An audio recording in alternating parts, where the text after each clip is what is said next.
Home for the holidays with a hero's welcome. This was the last of several deployments in Iraq for U.S. Army Major Michael Williams.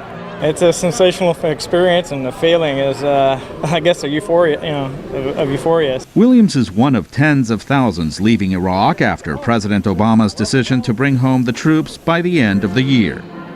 After 8 years and with more than 4,000 Americans killed, troops are back on home soil. Thousands are returning to Fort Hood alone, turning in their guns and preparing for life at home.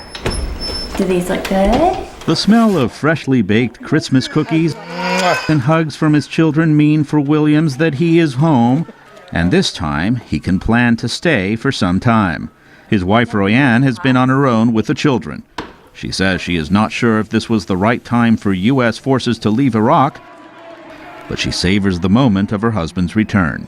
It's wonderful. We haven't been able to stop smiling and get the house decorated for Christmas because we waited for him, and it's been wonderful. She reflects on the suffering and the sacrifice that her family has had to make in the past 8 years and says that for her, none of it was in vain if it means her children will live in a safer world. I would rather trying to fight the terrorists and everything on another soil than our own, and if he had to go back as many times as he did for our children, hopefully not to have to go back over there, as long as it was done right this time.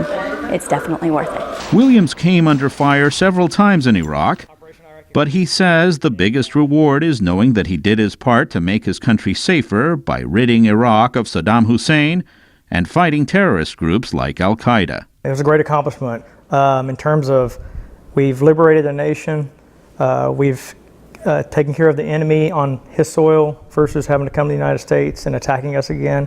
And I think in the long run, I think it has saved a lot of soldiers and a lot of civilians in our country from having to make the ultimate sacrifice and having another 9/11. Williams, like thousands of others returning to Fort Hood, is going through a reintegration program and getting ready for his new role as a soldier at base.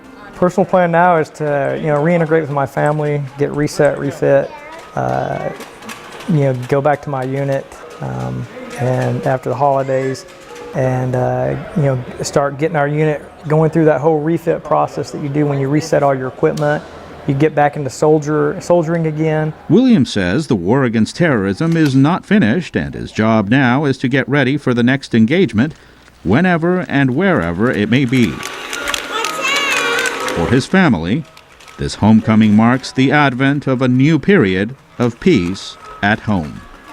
Luis Ramirez, VOA News, Fort Hood, Texas.